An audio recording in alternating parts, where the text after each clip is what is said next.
Hello everyone. My previous videos have been whispered, but I thought it might be quite fun, for a given value of fun, to have a go at a softly spoken video, just to see if I get a different reaction, different tingles, see what else we can do with it really. So today I'm going to be reading The Juniper Tree by the brothers Grimm, and it is pretty grim, so hang in there and I hope you enjoy it. Without much further ado, here we go. The Juniper Tree by the brothers Grimm. It is now long ago, quite 2,000 years, since there was a rich man who had a beautiful and pious wife, and they loved each other dearly. They had, however, no children, although they wished for them very much, and the woman prayed for them day and night, but still they had none. Now there was a courtyard in front of their house, in which was a juniper tree, and one day in winter the woman was standing beneath it, paring herself an apple, and while she was paring herself the apple, she cut her finger, and the blood fell on the snow.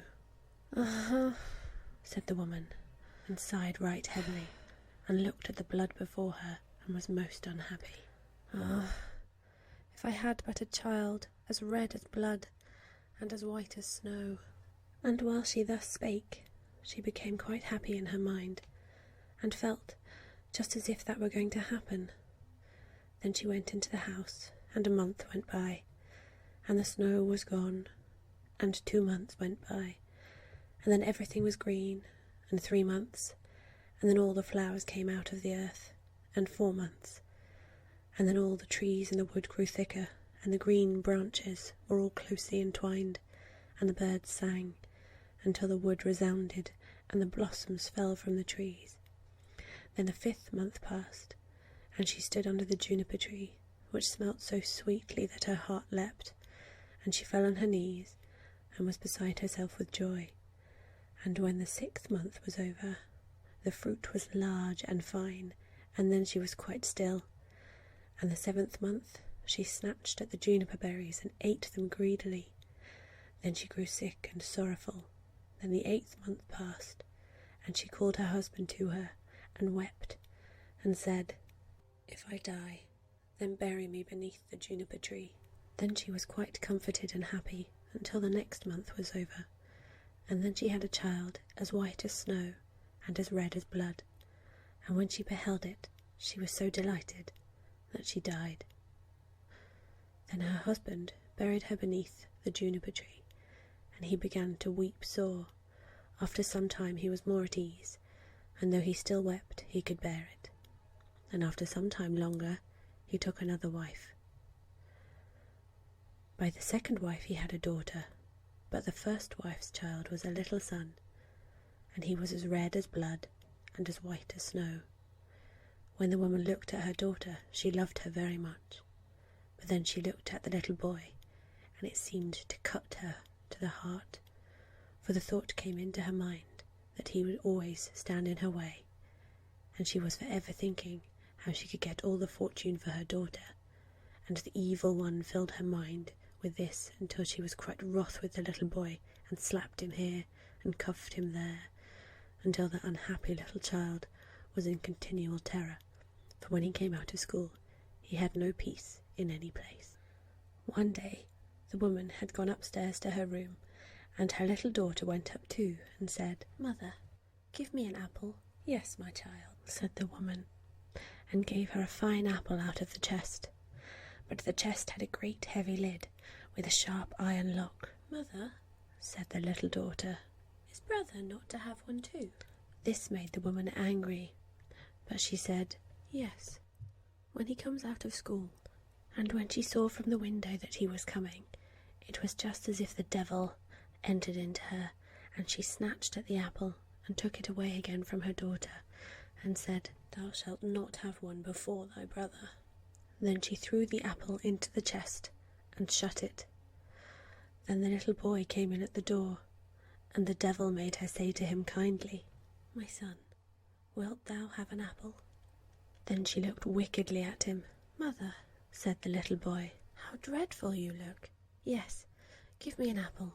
Then it seemed to her as if she were forced to say to him, "Come with me." And she opened the lid of the chest and said, "Take out an apple for thyself." And while the little boy was stooping inside, the devil prompted her, and crash! She shut the lid down, and his head flew off and fell among the red apples. Then she was overwhelmed with terror, and thought, "If I could but make them think that it was not done by me." So she went upstairs to her room, to her chest of drawers, and took a white handkerchief out of the top drawer, and set the head on the neck again, and folded the handkerchief so that nothing could be seen. And she set him on a chair in front of the door, and put the apple in his hand. After this, little Marlinchen came into the kitchen to her mother, who was standing by the fire with a pan of hot water before her, which she was constantly stirring around. "Mother," said Marlinchen, "brother is sitting at the door, and he looks quite white, and has an apple in his hand. I asked him to give me the apple, but he did not answer me, and I was quite frightened." "Go back to him," said her mother, "and if he will not answer thee, give him a box on the ear." So Marlinchen went to him and said, "Brother, give me the apple." But he was silent, and she gave him a box on the ear, on which his head fell down. Marlinchen was terrified, and began crying and screaming, and ran to her mother and said, "Alas, mother, I have knocked my brother's head off." And she wept, and could not be comforted. "Marlinchen," said the mother, "what hast thou done? But be quiet, and let no one know it. It cannot be helped now. We will make him into black puddings." Then the mother took the little boy and chopped him in pieces, put him into the pan, and made him into black puddings. But Marlinchen stood by, weeping, and all her tears fell into the pan, and there was no need of any salt. Then the father came home, and sat down to dinner, and said, "But where is my son?" "Ah," said the mother, "he has gone across the country to his mother's great uncle, and he will stay there a while." "And what is he going to do there? He did not even say goodbye to me." "Oh, he wanted to go. He asked me if he might stay 6 weeks. He's well taken care of." "Ah, I feel so unhappy, lest all should not be right. He ought to have said goodbye to me." With that, he began to eat, and said, "Marlinchen, why art thou crying? Thy brother will certainly come back." Then he said, "Ah, wife, how delicious this food is. Give me some more." And the more he ate, the more he wanted to have. And he said, "Give me some more. You shall have none of it. It seems to me as if it were all mine." And he ate, and threw all the bones under the table, until he had finished the whole. But Marlinchen went away to her chest of drawers, and took her best silk handkerchief out of the bottom drawer, and got all the bones from beneath the table, and tied them up in her silk handkerchief, and carried them outside the door, weeping tears of blood. Then the juniper tree began to stir itself, and all the branches parted asunder and moved together again, just as if someone was rejoicing and clapping his hands. At the same time, a mist seemed to arise from the tree, and in the centre of this mist it burned like a fire, and a beautiful bird flew out of the fire singing magnificently. And he flew high up in the air, and when he was gone, the juniper tree was just as it had been before, and the handkerchief with the bones was no longer there. Marlinchen, however, was as gay and happy as if her brother was still alive, and she went merrily into the house, and sat down to dinner and ate. But the bird flew away, and lighted on a goldsmith's house, and began to sing, "My mother, she killed me. My father, he ate me. My sister, little Marlinchen, gathered together all my bones, tied them in a silken handkerchief, laid them beneath the juniper tree. Quit, quit, The goldsmith was sitting in his workshop making a gold chain when he heard the bird, which was sitting singing on his roof, and very beautiful the song seemed to him. He stood up, but as he crossed the threshold he lost one of his slippers.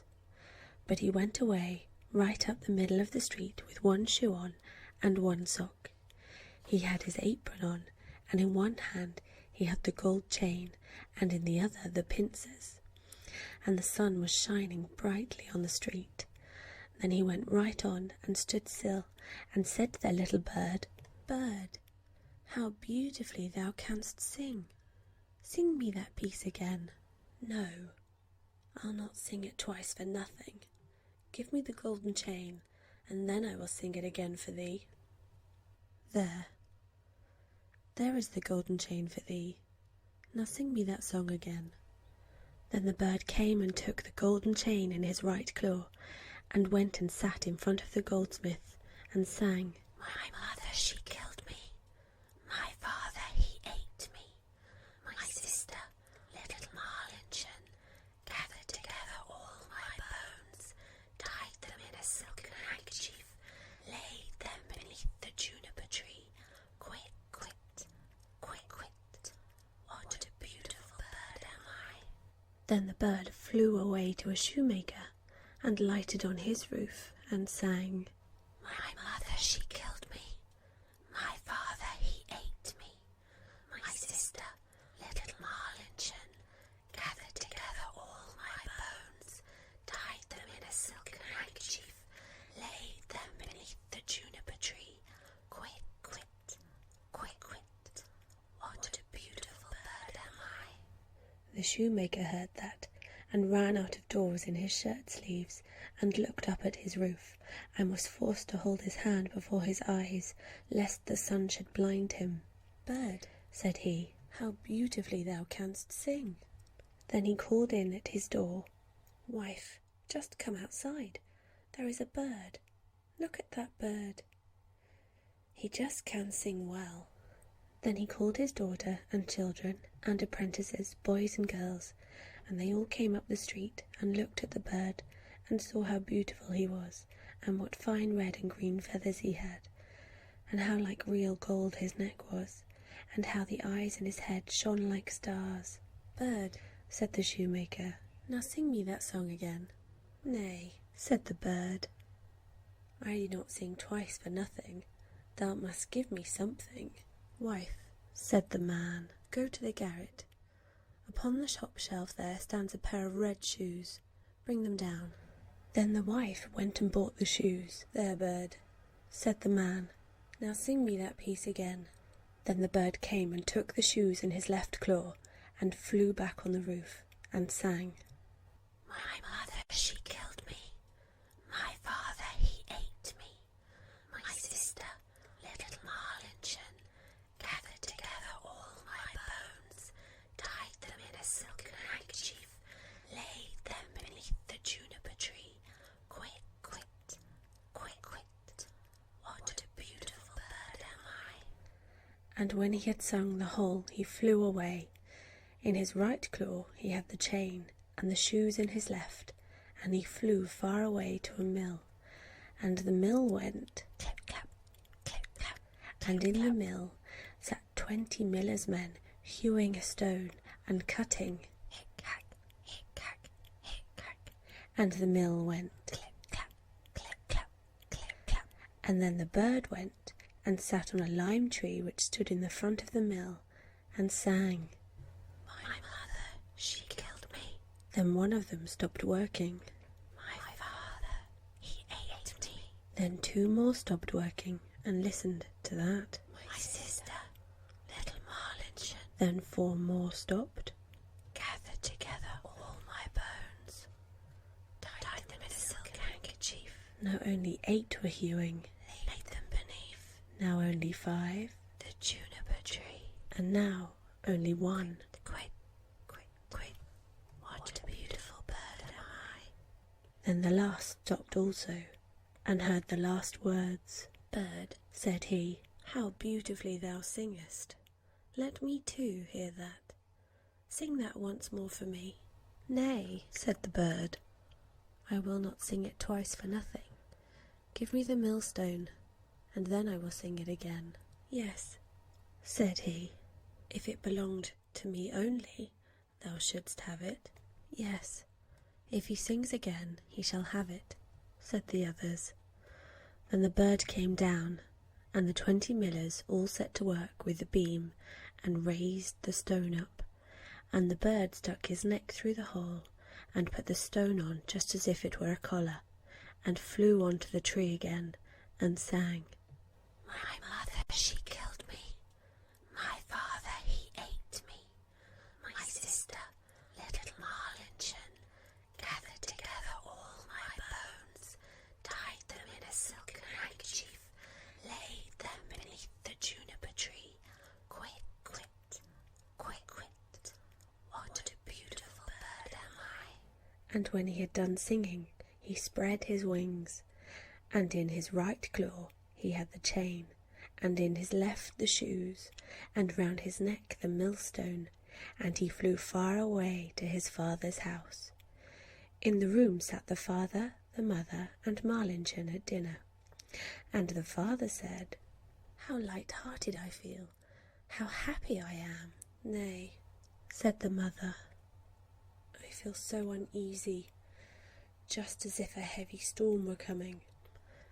Marlinchen, however, sat weeping, and then came the bird flying, and as it seated itself on the roof, the father said, Ah, I feel so truly happy, and the sun is shining so beautifully outside. I feel just as if I were about to see some old friend again. Nay, said the woman, I feel so anxious, my teeth chatter, and I seem to have fire in my veins. And she tore her stays open. But Marlinchen sat in a corner crying, and held her plate before her eyes, and cried till it was quite wet. Then the bird sat on the juniper tree and sang. My mother, she killed me.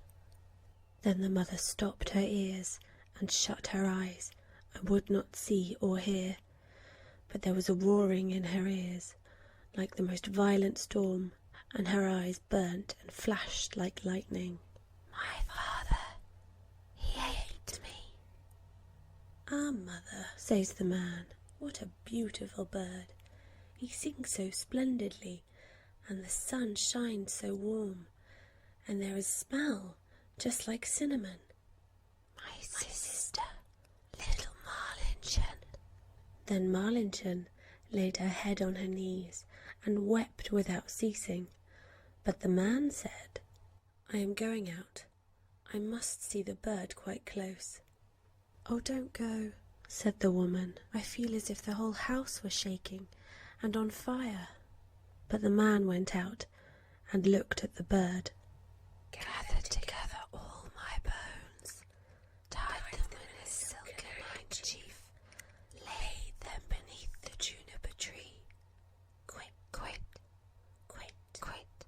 What a beautiful bird am I. On this, the bird let the golden chain fall, and it fell exactly round the man's neck, and so exactly round that it fitted beautifully.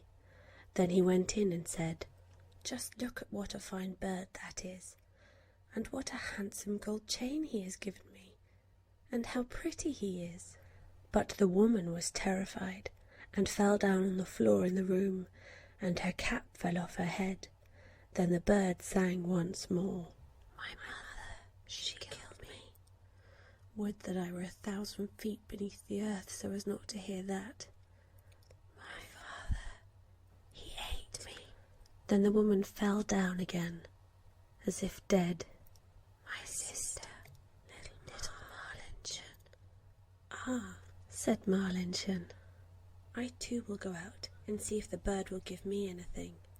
And she went out. Gathered together all my bones, tied them in a silken handkerchief. Then he threw down the shoes to her. Laid them beneath the juniper tree.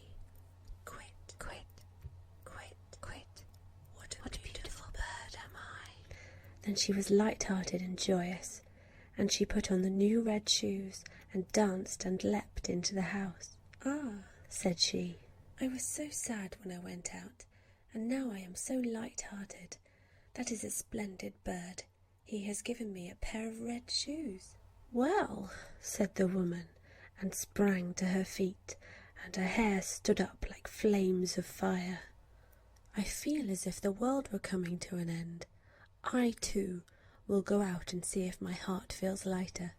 And as she went out at the door, crash! The bird threw down the millstone on her head, and she was entirely crushed by it. The father and Marlinchen heard what had happened and went out, and